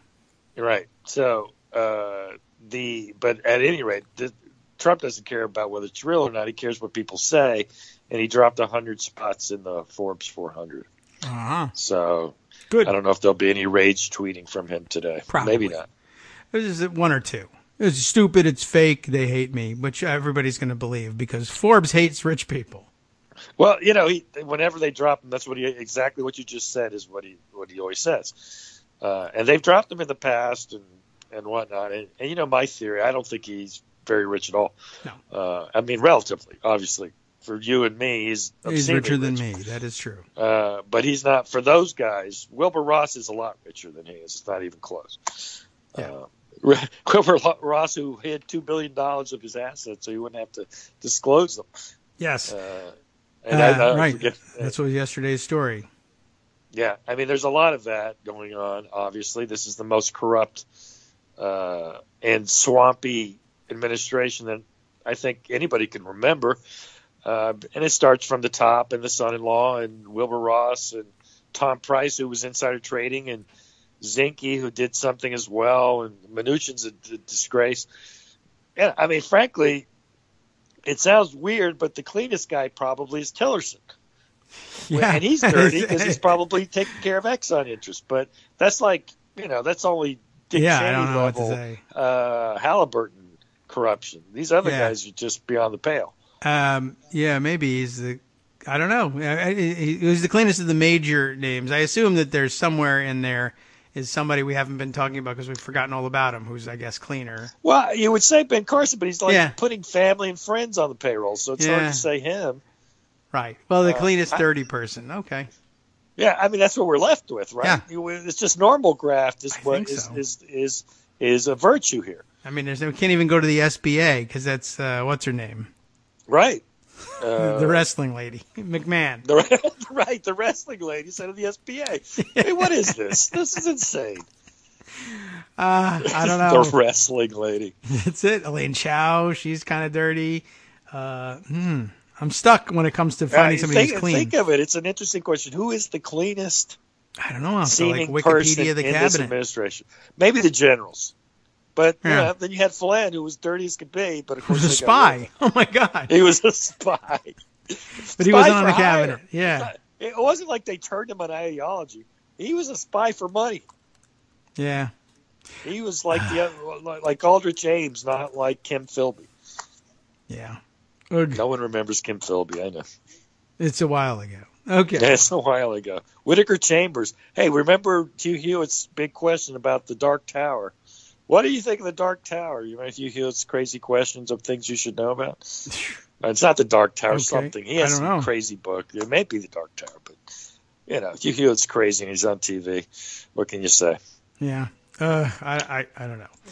I know. I'm rambling. That's okay. We do that. Your show back over to you, but thanks for answering my questions on the budget because I thought, is this an apocalyptic event on Thursday? And it's not. It's bad. Because it presages bad things to come. Yeah. But in and of itself, it's not bad. No, not by itself. I mean, cause trouble for anything that they're trying to do. And there are ways to delay things, even though there's the cap on the debate. There's still opportunity to stretch things out into the weekend with Votorama.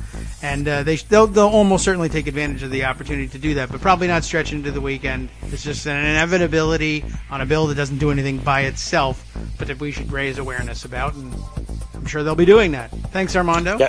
Yeah, I hear the music. Great. Thanks for Right. having me on. And I'll listen in for the rest of the show. Okay, Thanks. we'll be right back then after this next break for station identification. Thanks, Armando. We'll be talking at you again in a few minutes.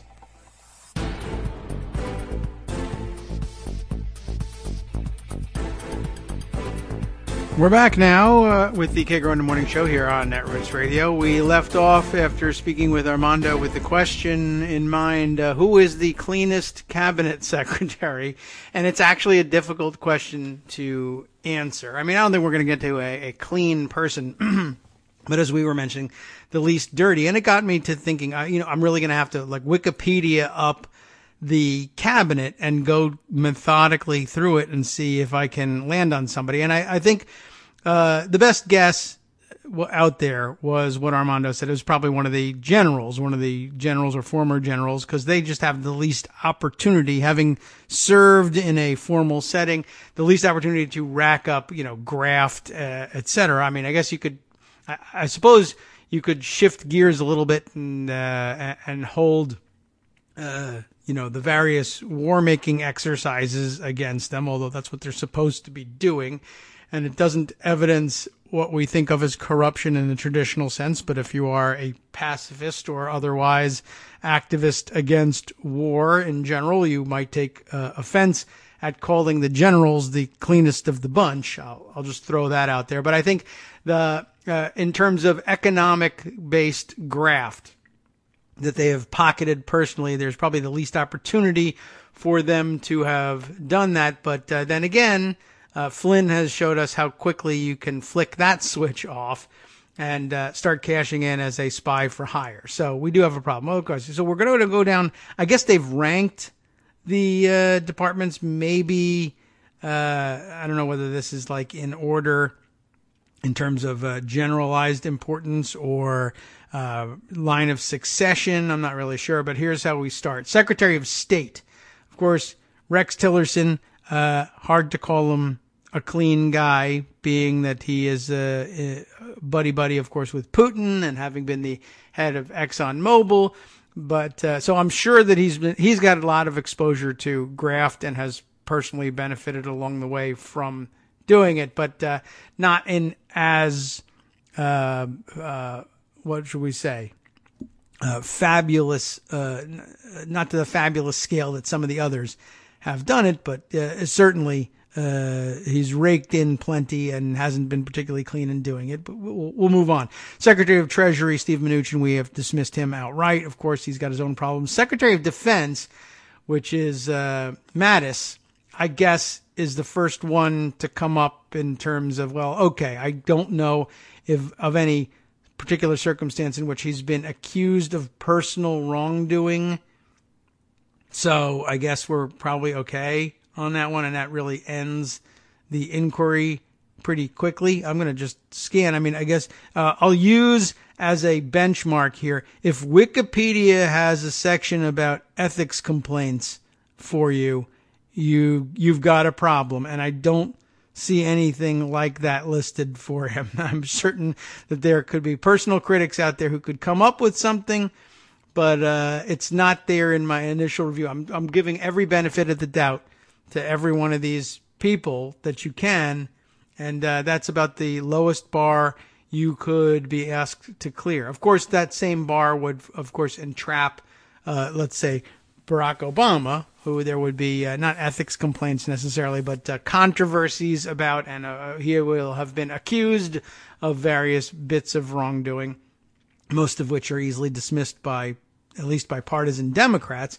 and some of which will be clung to rather tenaciously by opponents, both left and right. But anyway, more to the point, I'm going to run down the list so you remember who's in the cabinet and who we're talking about here. So Rex Tillerson, Steve Mnuchin, Jim Mattis. Attorney General Jeff Sessions, of course, isn't going to qualify as anybody's idea of a clean cabinet member. Secretary of the Interior Ryan Zinke. Ordinarily, you can usually worry about the Secretary of the Interior last. There have been corrupt ones in the past, no doubt about it.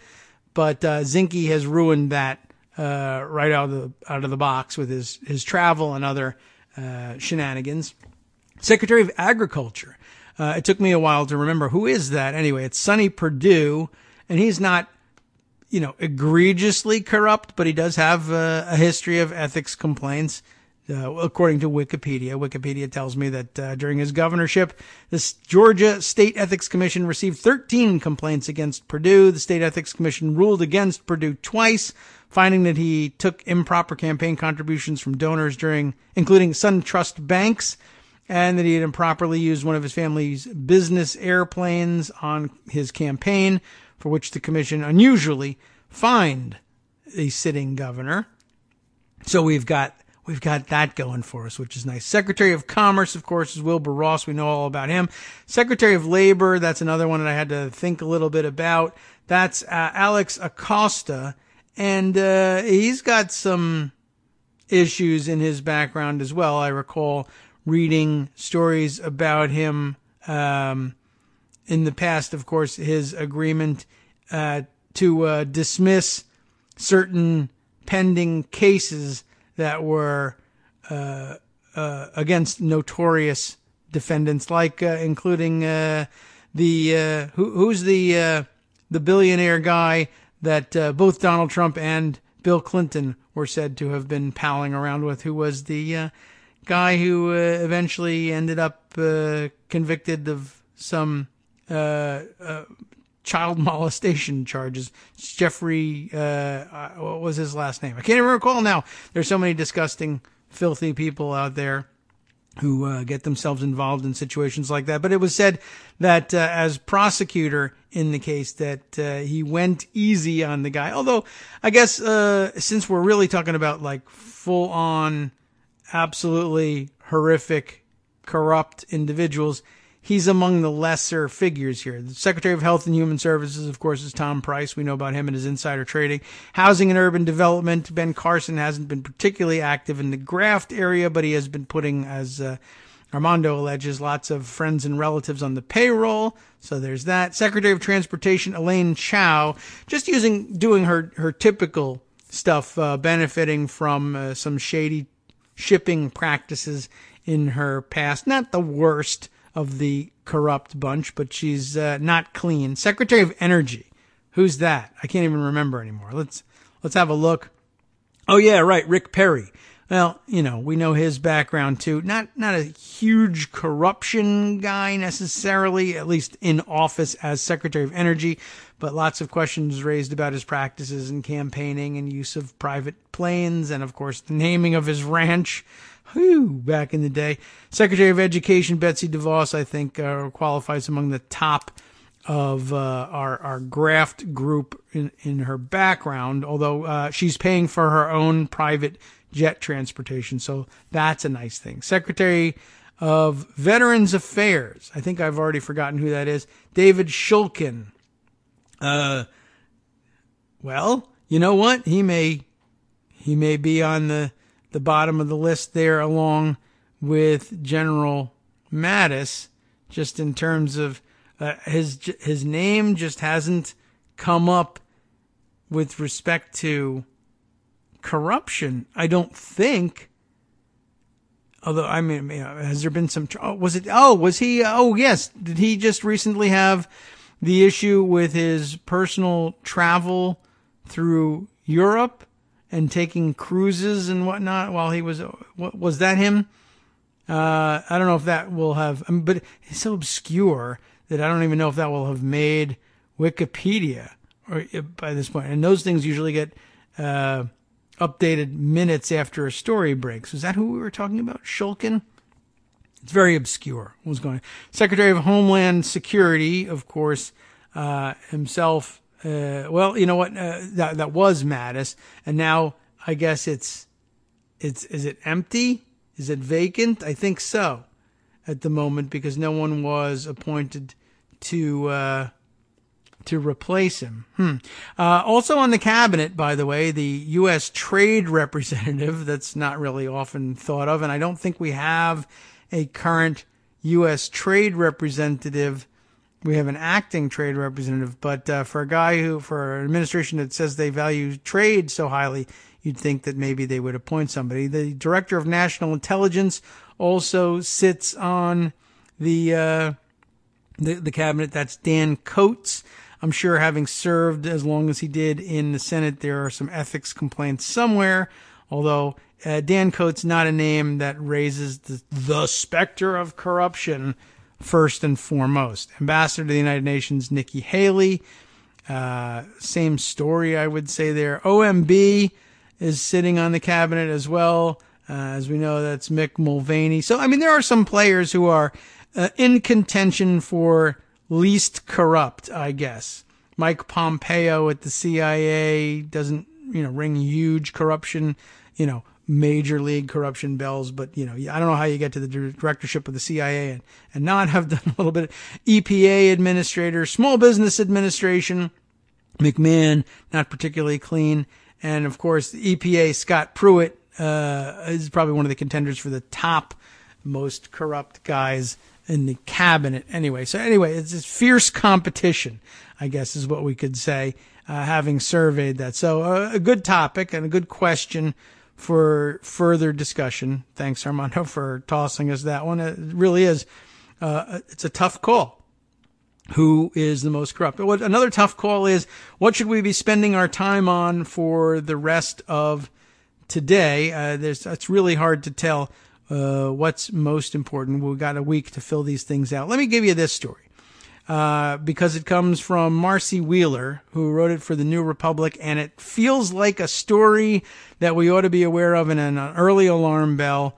Marcy likes to ring a lot of early alarm bells. They're all valid alarm bells, but some of them now these days are so technical to understand why it's an alarm. You'd have to dedicate the entire show. And it's not a bad idea, but you'd have to dedicate the entire show to explaining what is the alarm bell and why does it matter. And I'm not certain that I could do it as well as she could. But here I think we have a relatively brief one. Is Donald Trump installing a mole in the Mueller probe? You'll want to know about that. Brian Benkowski, former aide to Jeff Sessions, will soon be in a position to share information about the grand jury investigation with the president. That sounds bad, doesn't it? Or variously, sounds normal, right? Sure, of course it does. On September 28th, the Senate Judiciary Committee approved on party line vote, of course, the nomination of Brian Benkowski. And if you're trying to look up Benkowski, it's Bencz. Kowski. Not certain I've pronounced it correctly, but that's all the thought I'm going to give to the question. Brian Benkowski to be head of the Justice Department's Criminal Division, which by itself is an insult to the Department of Justice and its mission, but okay, fine. That's what Trump's going to do. The vote put President Donald Trump one step closer to installing a potential mole, that's the bigger news, at the department, with the ability to inform him of any wiretaps or significant developments in special counsel Robert Mueller's grand jury investigation into, of course, the possible ties between Russia and the Trump campaign. How could this be happening? Well, of course, if you have conflated the special counsel with an independent counsel, then that's probably your problem right there. It's the special prosecutor is a Department of Justice official. There's a certain amount of autonomy that's required and a certain amount more that is expected in normal circumstances. But once again, this is not normal. We always kind of sort of thought we could get away with just working with special prosecutors under DOJ control because the political backlash to interference or obstruction of justice or firing the special prosecutor, special counsel, was thought to be such a serious issue that no president would ever dare do it. But of course, President Trump has dared to do it several times, and nothing has happened as far as he's concerned. I'm still here. I still get 2 scoops of ice cream when everybody else gets 1. I must be doing something right. This can't be illegal. So he's just going to continue to do more and more. But yeah, why would a presidential appointee have the right to peek into the special prosecutor's grand jury proceedings? Because he's a high-ranking official in the department that oversees this work. An independent prosecutor, an independent counsel would not have such oversight. But we don't have that law anymore because Republicans ruined it, and they made it so poisonous with the Ken Starr investigation that Democrats didn't want to have anything to do with it either. Of course, they were the target of it, and Republicans only realized early on that it would eventually be turned against them as well, so they were only too happy to see it expire and not renewed. During this committee hearing about the appointment of Benkowski to head the Criminal Justice Division, because, and once again, it's worth pointing out even there that, again, we're talking about someone meddling in the investigation of the president by virtue of being appointed to the head of the Criminal Division, not the Civil Division, the Criminal Division. That's super important. The president is under criminal investigation. No, I'm not. Everybody says I'm not. But he is. During the committee hearing, Democrats cited a number of reasons to oppose Benkowski. There are several. Who was a top aide to Attorney General Jeff Sessions when the former senator ran the Judiciary Committee.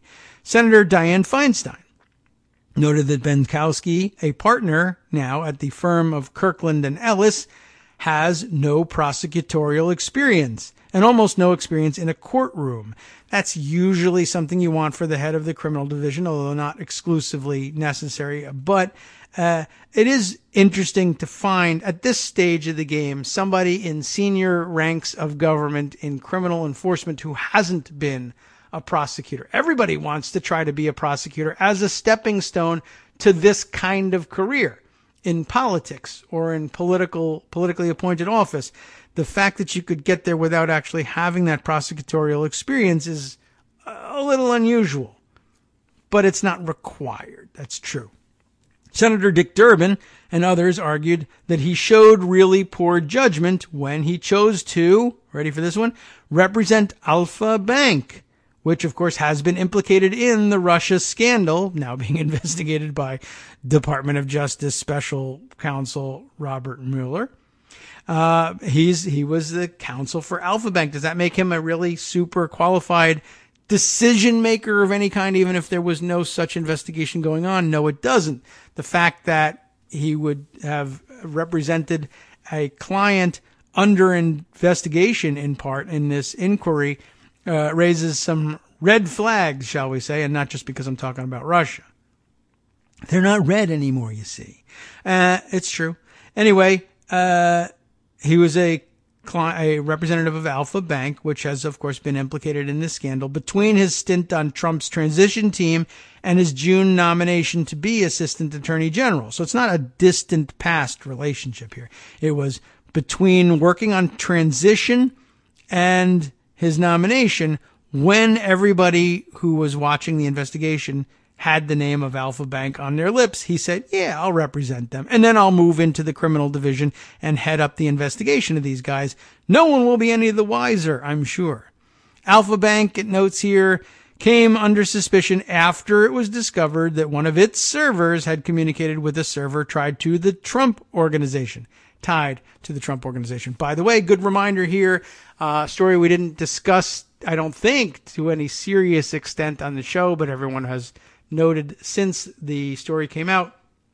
The Trump Organization servers that were talking to Alpha Bank, same Trump Organization, whether or not it's the same servers, I don't know, but where Jared and Ivanka, once it was discovered they were maintaining private email accounts, but her emails, private email accounts while in the White House doing official business, and then it was exposed that they were doing this, they decided they would park the private email. Not going to eliminate the use of private email. They were just going to park those emails on a private server elsewhere that nobody would have access to. And they chose the Trump Organization's private email servers, the ones, I guess, communicating with Alpha Bank. So surely they cleared things up there. Yes? I'm sure the new head of the criminal division thinks so. Anyway, Senator Sheldon Whitehouse raised a more specific concern, though, and I know that Marcy is a big White House fan in most of his digging on the Judiciary Committee. What is that specific concern? That is that Benkowski might serve as a back-channel source of information from Mueller's special counsel investigation to Sessions, his old boss. Sessions, of course, has recused himself from the case, but White House and others fear that having Benkowski as the head of the criminal division could effectively breach that recusal, which we know already that Donald Trump wants more than anything. He thinks the whole recusal was a mistake from the beginning. But there may be a still bigger risk. Believe it or not, Benkowski could share information about wiretaps and proceedings from the grand jury directly with the president. The cause for concern comes from an old Department of Justice interpretation of the Patriot Act. Another of the things Marcy's a huge fan of. Irony alert. Okay, just being sarcastic there. Not ironic. I'm using irony alert ironically, okay? You can write me, but don't worry about it. Along with expanding surveillance authorities, the Patriot Act permitted any government lawyer to share national security related grand jury or wiretap information with any other government official as long as it would help them perform their job better. An interesting twist to all that, of course. Remember, the Patriot Act passed in the wake of the 9/11 attacks, and some would say in the panic following it, and made a lot of mistakes. I think it's pretty well known. I think it's generally agreed that they were very hasty in things. But one of the things that I think the 9/11 Commission turned up, and others just casually looking at the situation, how could we not know about this? What failure of intelligence was it that allowed this attack to be coordinated without our picking up on it? And one of the assumptions was that the left hand of the government often didn't know what the right hand was doing. That information held by one intelligence or law enforcement agency wasn't always shared with another because of various firewalls and protocols. And no surprise then that the Patriot Act loosened some of that up. So look at the unintended consequence here, right? The measure, of course, was passed in response to the September 11th attacks, Marcy reminds us, with an eye to sharing counterterrorism information more broadly. But the authorization of such sharing explicitly extended to clandestine intelligence activities by an intelligence service or network of a foreign power or by an agent of a foreign power, precisely the kind of nation-state spying at the heart of the Russia investigation. A July 22nd, 2002 memo from the Justice Department's Office of Legal Counsel, written by Jay Bybee, the author of the infamous torture memos, held that under the statute, the president could get grand jury information without the usual notice to the district court. It also found that the president could delegate such sharing without requiring a written order that would memorialize that delegation. Bybee's memo relies on and reaffirms several earlier memos. It specifically approves two rationales for sharing grand jury information with the president that would be applicable to the Russia investigation. A 1997 memo, and you can blame Bill Clinton for that.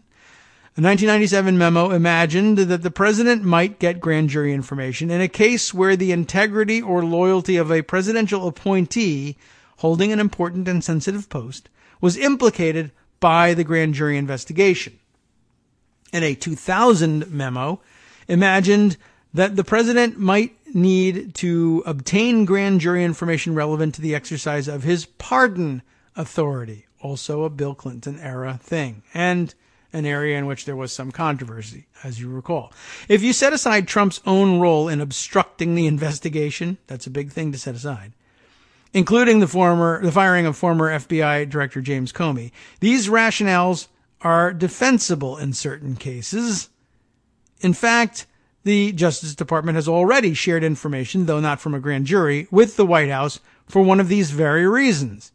In January, Acting Attorney General Sally Yates warned White House counsel Don McGahn that Russians might be able to blackmail then National Security Advisor, the spy Mike Flynn. As Yates explained in her congressional testimony in May after Flynn's interview with the FBI, quote, "We felt that it was important to get this information to the White House as quickly as possible. She shared it so that the White House could consider firing Flynn. I remember that Mr. McGahn asked me whether or not General Flynn should be fired, and I told him that that really wasn't our call, that was up to them, but that we were giving them this information so that they could take action." And interesting, too, of course, there were plenty of accusations from Republicans at the time. Oh, my God, Yates leaked secret information. Well, you actually gave her that authority under the Patriot Act. Congratulations. in addition to which there were already Office of Legal Counsel memos that hinted that that should be an option for her, but which you never studied. But she did.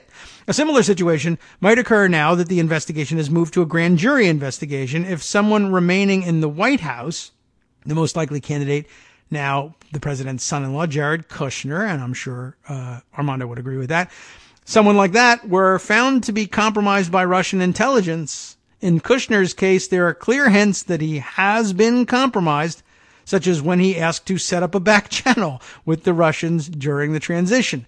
If Trump were to rely on the memo, he might order a Justice Department lawyer, or rather somebody would instruct him to instruct a department lawyer to tell him what evidence Mueller has against Kushner, or whether Mike Flynn or a former campaign manager, Paul Manafort, were preparing to cooperate with Mueller's prosecutors if they didn't get an immediate pardon. Unlike Yates, Trump would have an incentive to use such information to undercut the investigation into Russia's meddling. Do you think he'd do it? Yeah, I think so. The special counsel's office declined to comment for this article. The 2002 memo generally supports the notion that an attorney general should decide whether the president needs to see a particular piece of information, but it also envisions the possibility that lawyers further down the hierarchy might make that decision, including the position Benkowski has been nominated to fill. An attorney for the government may include, in addition to the people actually prosecuting a case, other federal officials within the Department of Justice who gain access to the information under, ready for this one, Rule 6E3A1. You'll see it in the article to get the exact nomenclature.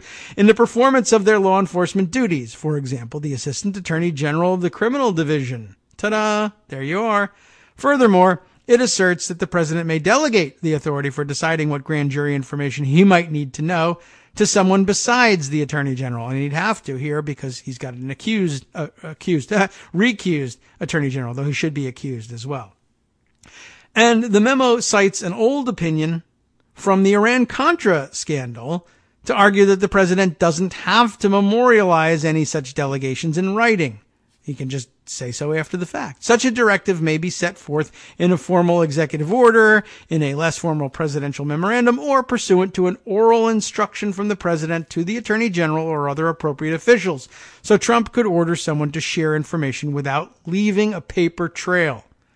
The risk that Trump might use this memo to spy on Mueller's investigation has always existed, but it was limited because the Justice Department's lawyers with visibility into the investigation, notably Deputy Attorney General Rod Rosenstein and Acting National Security Division Head Dana Boente, are career prosecutors unlikely to share such information. While Benkowski did hold a series of senior positions at Justice during the George W. Bush administration, he is fundamentally a political appointee who even worked in the Trump transition team, a very different stature and status and a very different approach to the job, I am sure. There is more, of course, as always, to Marcy's article here. However, it is time for us to give up the microphones once again, and the time for the guys at the after show, Wink and Justice, to back clean up on all the rest of the important stories that we weren't able to get to today. This one, I think, is just the sort of thing that we would ordinarily be including in our roundup just to get you prepared for the future, because I think this is going to come up and you'll be able to say, I heard it first